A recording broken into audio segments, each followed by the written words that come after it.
இப்பொழுதும் ஒரு சில உரைகளை நான் உங்கள் முன்னே உரையை வைக்க வந்துள்ளேன். அப்துல் கலாம் அவர்களுடைய பிறந்த நாளானது சர்வதேச மாணவர்கள் தினமாக கொண்டாடப்பட்டு வருகிறது. இப்போது இந்தியாவை மூடியிருக்கிற சோம்பல் நீங்கிக் கொண்டே வருகிறது. இந்திய தாய் விழித்துக் கொண்டே வருகிறார். நம்முடைய இந்திய திருநாடு மிக ஆழ்ந்த துக்கத்தில் இருந்து இப்போது விழித்திருக்கிறது. கலாம் அவர்கள் சுவாமி விவேகானந்தர் பல ஆண்டுகளுக்கு முன்பாக இந்தியர்கள் விழிப்புணர்வு பற்றி வருகிறார்கள் என்ற நம்பிக்கையோடு தெரிவித்த கருத்து இது. உண்மையிலே இந்தியா விழித்துக் கொண்டு விட்டதா? உலகத்தில் இருந்து விடுபட்டு நம் இளைஞர்கள் எழுச்சி பெற்று விட்டார்களா? இது இயல்பான வினா. இயலாமையின் காரணமாக எழுகிற வினா இது. இந்த வினாவை பொய்யாக்கி காட்டியவர், இந்திய இளைஞர்களிடையே விழிப்புணர்வை ஏற்படுத்தியவர், உலக அரங்கில் இந்திய நாட்டின் பெருமையை நிலைநாட்டியவர் அன்பே உருவான அப்துல் கலாம் ஐயா அவர்கள். உறக்கத்திலே ஆழ்ந்திருந்த இளைஞர்களை தட்டி எழுப்பி விட்டோம் என்ற உணர்வோடு நிம்மதியோடு அவர் 2015ஆம் ஆண்டு ஜூலை மாதம் 27ஆம் தேதி நிலா உறக்கத்தில் ஆழ்ந்து விட்டார். ஆம், காலம் அவரை நமக்கு அடையாளம் காட்டியது. காலம் ஆகும் வரை கற்றுக் கொடுத்தார், கற்றுக்கொண்டு இருந்தார். ஆழம் விழுதுகளாய் அவரிடம் அறிவு பெற்றோர் ஆயிரம் கிளைத்து எழுந்தனர். எண்ணற்ற உயர் பதவிகள் கலாமை வந்தடைந்தாலும் எண்ணம் முழுவதும் எப்பொழுதும் மாணவர்களை நோக்கியே இருந்தது. ஆசிரியர் மாணவர் உறவுக்கு என்றுமே அவர் பாலமாக திகழ்ந்தார். கலாம் தொடக்க கல்வி கற்ற காலத்திலே அவர் மனதில் பதிந்த ஆசிரியர் சிவசுப்பிரமணிய ஐயர் ஆவார்கள். சிவசுப்பிரமணிய ஆசிரியர் அவர் அறிவியல் கற்பித்தவர். அதே சமயத்திலே அறிவியலோடு கூட அறிவியலையும் சொல்லிக் கொடுத்தவராயிருந்தார். மாணவர் கலாமை அவருக்கு மிகவும் ரொம்பவுமே பிடிக்கும். படிப்பும் ஒழுக்கமும் உடைய மாணவனை ஆசிரியர்களுக்கு எப்பொழுதுமே மிகவும் பிடிக்கும் தானே. கலாம், நீ கெட்டிக்கான பெரிய நகரங்களுக்கு சென்று நீ படிக்க வேண்டும். அது மட்டுமல்ல, நான் மெத்தப்படுத்த மேதாவி என்று சொல்லிக்கொள்ளும் படித்தவர்களுக்கு முன்பு அவர்களுக்கு சமானமாக நீ உயர வேண்டும். இதுதான் என் ஆசை என்று ஆசிரியர் சிவசுப்பிரமணிய ஐயர் அடிக்கடி கூடுவார்கள். ஆசிரியர் அளித்த உற்சாகம் கலாமின் அறிவியல் ஆர்வத்தை வளர்த்தது. உயர்நிலை படிப்படிகளை படிப்பதற்காக ராமநாதபுரம் செல்கிறார் கலாம். அப்பொழுது ராமேஸ்வரத்தில் உயர்நிலை பள்ளி கிடையாது. ஆகவே ராமநாதபுரத்தில் விடுதியிலே தங்கி படிக்கிறார். அவர் அப்துல் கலாம் ராமேஸ்வரத்திலே படித்த போது அடிக்கடி கடற்கரைக்கு விளையாட செல்வாராம். அப்பொழுதெல்லாம் பள்ளிப்பறவைகள் வட்டமிட்டு வானத்திலே பறக்கிறதை பார்த்து அண்ணாந்து பார்த்து ரசிப்பாராம். வெள்ளை கொக்குகள் நீல வானத்திலே பறக்குமா, அந்த அழகை அவர் ரசித்ததோடு கூட மனம் நிறைவடையவில்லை. அந்த பறவைகள் போல வானத்திலே தானும் பறக்க வேண்டும் என்று அவர் ஆசை கொண்டார். அந்த ஆசையும் நாளுக்கு நாள் அவருக்குள்ளே வளர்ந்து கொண்டே இருந்தது. இந்த ஆசை மேலும் வலு சேர்த்தது. ராமநாதபுரம் உயர்நிலை பள்ளிக்கூடம் அப்துல் கலாம் அவர்கள் அந்த பள்ளியிலே படித்துக் கொண்டிருந்த போது இந்தியா நம் நாடு விடுதலை அடைந்தது. ஆகஸ்ட் 1947ஆம் ஆண்டு ஆகஸ்ட் 14ஆம் நாள் நாட்டு மக்களுக்கு உரை நிகழ்த்தினார். பண்டித ஜவஹர்லால் நேரு, மனிதருள் மாணிக்கம், ரோஜாவின் ராஜா, ஆசியாவின் ஜோதி என்றெல்லாம் புகழப்பட்டவர் நேரு. இந்தியாவின் முதல் பிரதமரும் அவரே ஆவார். நேரு அவர்கள் நள்ளிரவிலே அவர் நிகழ்த்திய உரை வரலாற்று சிறப்பு மிக்கதாய் காணப்பட்டது. அப்போது ராமநாதபுரம் ஸ்வாட்ஸ் உயர்நிலை பள்ளியிலே ஐயாத்துரை சாலமன் என்ற ஆசிரியர் பணியாற்றிக் கொண்டிருந்தார். ஐயாத்துரை சாலமன் வித்தியாசமான ஆசிரியர். ஆசிரியர் ஐயாத்துரை சாலமன் அவர்கள் தமது மாணவர்கள் எல்லோரையும் அகில இந்திய வானொலி மூலம் நேரு அவர்கள் விடுத்த செய்தியை கேட்க செய்தார். பாடத்திட்டத்திற்கு வெளியேயும் அறிய வேண்டிய செய்திகள் பல உள்ளன. அவற்றிற்காக பள்ளிக்கு வெளியேயும் ஆசிரியர் பாடுபட வேண்டும் என்று வாழ்ந்தவர் ஐயாத்துரை சாலமன் அவர்கள். ஐயாத்துரை சாலமன் அவர்கள் ஆசை, நம்பிக்கை, எதிர்பார்ப்பு இந்த மூன்றும் தான் மனிதனை முன்னேற செய்யும். நம்பிக்கை வைத்தால் உன் தலைவிதியை முன்னால் மாற்றியமைக்க முடியும் என்று அடிக்கடி தம்முடைய வகுப்பு மாணவர்களுக்கு அறிவுரை கூறுவதுண்டு. அப்துல் கலாம் அவர்களுக்கு ஆசிரியர் ஐயாத்துரை சாலமன் அவர்களை ரொம்பவும் பிடித்துவிட்டது. கலாம் ஆசிரியரின் அன்புக்குரிய மாணவரானார். பறவை போல வானத்திலே பறக்கும் ஆசை மீண்டும் மீண்டும் அப்துல் கலாம் உள்ளத்திலே தோன்றிய தொடங்கிவிட்டது. 9ஆம் வகுப்பிலே கணித பாடத்திலே 100க்கு 100 எடுத்திருந்தார். அந்த அளவுக்கு கணித பாடத்தில் ஆர்வத்தை வளர்த்தவர் ஆசிரியர் ராமகிருஷ்ண ஐயர். அவரிடம் தவறு செய்து தண்டனை பெற்றதையும் தவறாமல் குறிப்பிட்டு பேசுவார் கலாம். பிரபடிப்பட்டால் தான் கணிதத்திலே 100 மதிப்பெண் பெற்று முடிந்தது என்று மனம் நெகிழ்ந்து கூறுவாராம். ஆம், மாணவ பருவம் மகிழ்ச்சி நிறைந்த பருவம் எனலாம். மாணவர்களுக்கு நல்ல பழக்க வழக்கங்களை நடைமுறையிலே கற்றுத்தருபவர்கள் ஆசிரியர்கள் தான். எனவேதான் ஆசிரியர் தாமே முன்மாதிரியாக வாழ்ந்து காட்ட வேண்டும் என்பார்கள். நேர்மை, உண்மை, ஒழுக்கம் ஆகிய உயர் பண்புகளை கைக்கொண்டு அவர்கள் வாழ வேண்டும். சற்று கடினம் தான், ஆனால் இந்த சமுதாயம் அவர்களை தெய்வத்துக்கு சமமாக மதிக்கிறது. பாடத்திட்டத்தை பட்டியலிடாமல் பண்பாடுகளை பட்டியலிட முடியுமா?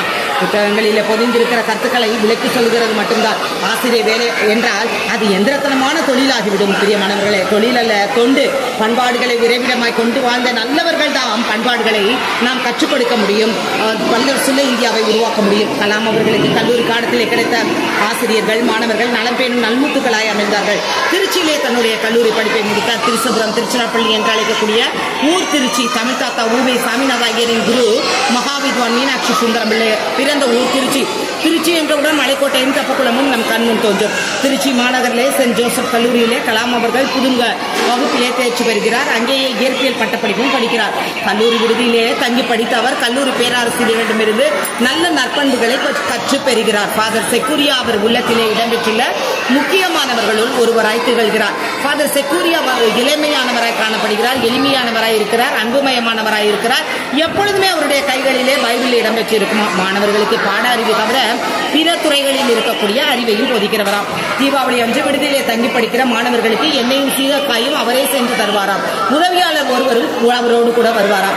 மாணவர்கள் எண்ணெய் தேய்த்து குளித்தவுடன் சாப்பிடுவதற்கு இனிப்பு பலகாரங்களும் அங்கே கொடுக்கப்படுமா.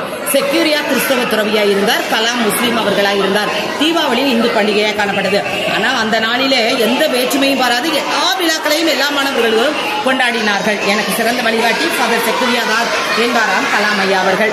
இயற்பியல் பேராசிரியர்கள் சீனத்துறை கிருஷ்ணமூர்த்தி, கணித பேராசிரியர் சீனிவாசன், பேராசிரியர் தோத்தாதிரி, சூரிய நாராயண சாஸ்திரி என்று நினைவு கூர்ந்து அவர் பாராட்டுவாராம். விமான பொறியியல் பட்டதாரியாக வர வேண்டும் என்ற விருப்பத்தோடு கலாம் ஐயா அவர்கள் சென்னை தொழில்நுட்ப பயிலகத்திற்கு விண்ணப்பம் செய்திருக்கிறார். அங்கே அவருக்கு இடமும் கிடைத்திருக்கிறது.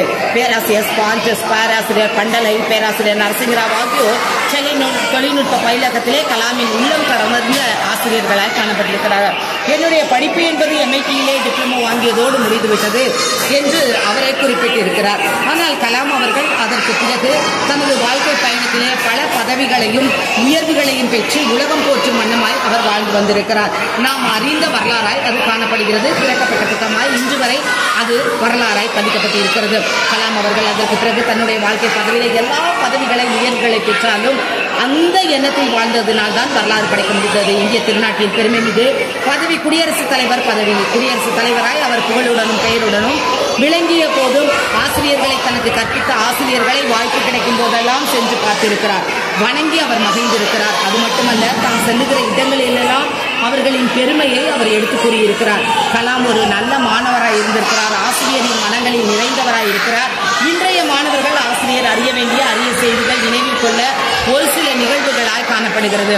உயர்த்தால் கொள்ளையாதொழுகின் உலகத்தார் உள்ளத்துள் எல்லாம் உலர் என்ற திருக்குறளுக்கு எடுத்துக்காட்டாக இன்று வரையிலும் அவர் எல்லோரும் அண்ணல் காந்தியடிகளையே கூறுவார்கள்.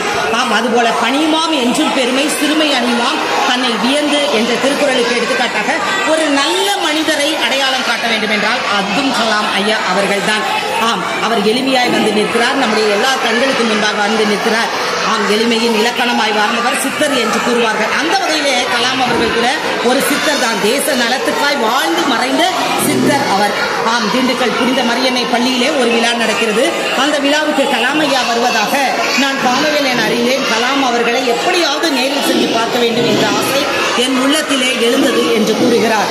ஆம், அந்த அரை நாள் விடுப்பு எடுத்துக்கொண்டு கலாம் அவர்களை காண புதிய மரியன்னை வளாகத்திற்கு செல்கிறார். காவல்துறை உயர் அதிகாரிகள், கல்வித்துறை உயர் அதிகாரிகள், ஊரில் இருக்கிற முக்கிய தொழில் அதிபர்கள், அறிஞர்கள், பத்திரிகையாளர்கள், என்னை போன்ற ஆர்வலர்கள் என் கல்வி நிலைய திறந்தவெளி அரங்கத்திலே கூடி நின்றனர். 2000க்கும் மேற்பட்ட மாணவர்கள் பரபரப்போடு கூட கலாம் ஐயாவை எதிர்பார்த்து காத்திருந்தனர்.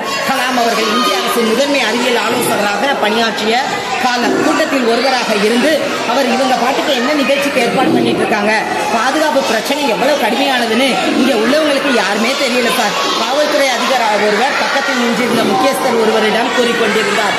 ஆம், அவங்க கிளாஸ் எடுத்து வைத்தனர். கலாம் நடந்து வருகிறார். கையை வீசி வேகமாக நடந்து வருகிற வேளையில புன்னகை முகத்திலே தேங்கி கடந்து நடந்து வருகிறார். நீல முகத்திலே கையிலே முழுக்கை நிறத்திலே சட்டை போட்டு காணப்படுகிறார்.